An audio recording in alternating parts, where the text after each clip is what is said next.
Hello बच्चों, कैसे हैं आप लोग? आज फिर से लेके आए हम सोशल साइंस का एक्सप्लेनेशन। तो बताओ कैसा गया आपका एग्जाम सोशल साइंस का? अगर आपका ये सेट नहीं है, सेट 3 मैं एक्सप्लेन कर रहा हूँ, अगर आपका ये नहीं है और कोई दूसरा सेट है, तो आप टेलीग्राम चैनल पे मेरे भेज सकते हैं, डिस्क्रिप्शन में लिंक होगा। चलिए देखते हैं क्वेश्चन नंबर 1 से।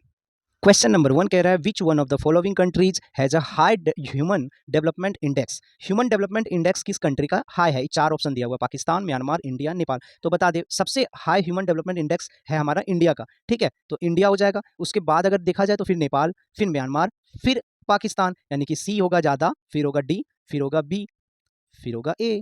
हमारा इंडिया सबसे आगे है ह्यूमन डेवलपमेंट इंडेक्स में। ठीक है, क्वेश्चन नंबर 2 देखते हैं। Which of the following statements are correct related to the role of political parties in India. तो इसका आंसर क्या होगा? तो पढ़ते हैं एक एक करके। Play a decisive role in making laws for the country, ये तो राइट है, ये तो पॉलिटिकल पार्टीज का रोल है।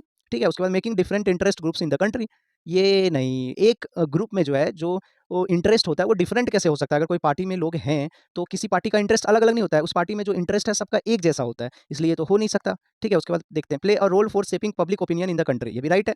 Pulling forward different policies and programmes before voters, ये भी राइट है। यानी कि हमारा आंसर होगा 1 3 4। किसमें है 1 3 4? ये है बी नंबर 1 3 4, इसका आंसर हो जाएगा 2 नंबर। ठीक है, आप क्वेश्चन नंबर 3 पे आते हैं।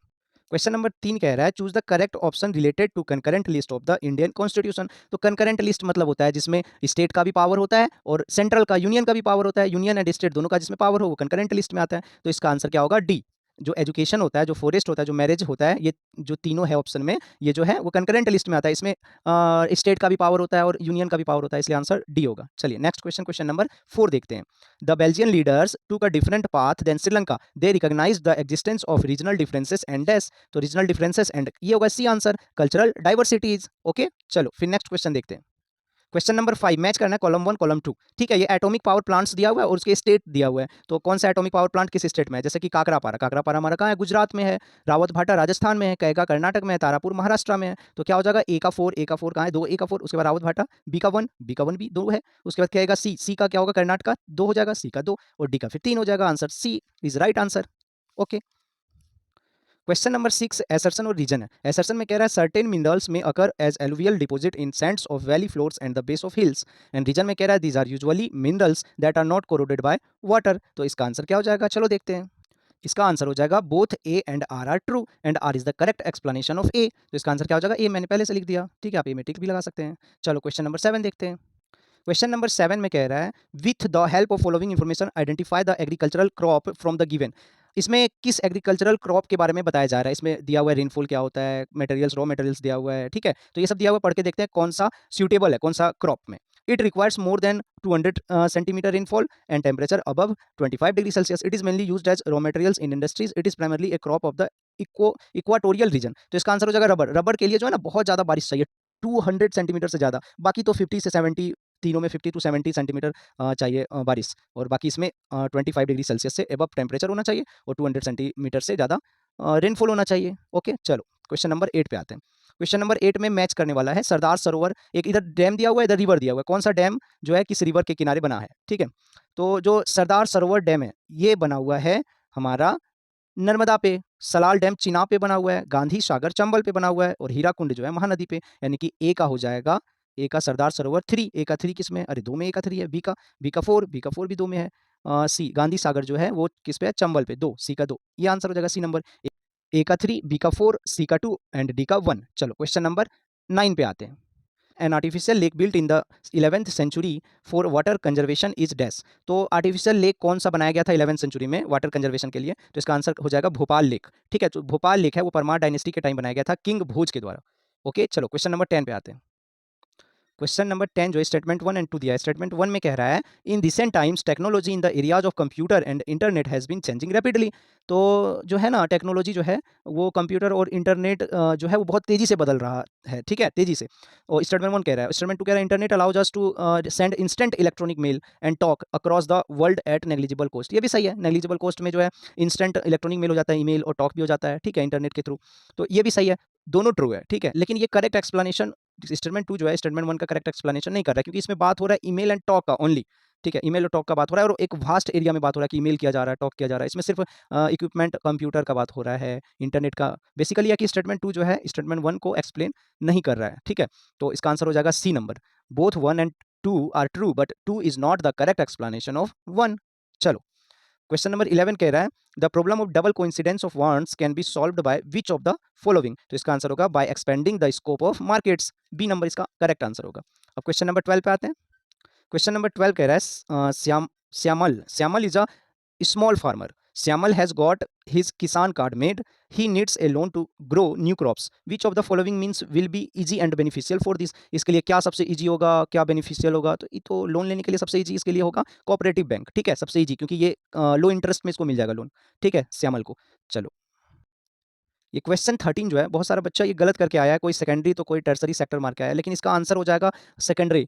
ये फिगर दिया हुआ है और बता रहा है इसमें कि कौन सा सेक्टर है। तो इसमें कार जो है, कार वो क्या किया जा रहा है, मैन्युफैक्चर किया जा रहा है, उसके बाद ये ट्रांसपोर्ट करके बेचा जाता है ना, तो मैन्युफैक्चरिंग किया जा रहा है, इसमें रॉ मटेरियल्स का जिक्र है, मैन्युफैक्चरिंग किया जा रहा है, cars made by Indian workers, इसलिए इसका आंसर क्या हो जाएगा, सेकेंडरी सेक्टर। ओके, चलो, एक विजुअली इंपेयर्ड कैंडिडेट्स के लिए है, वो भी बता देता हूँ। The work done in the cotton textile industry falls under which sector of the economy, तो किस सेक्टर में जो है वो कॉटन टेक्सटाइल इंडस्ट्री आता है, तो ये सेकेंडरी सेक्टर में आता है, ठीक है। चलो, फिर क्वेश्चन नंबर 14 पे आते हैं।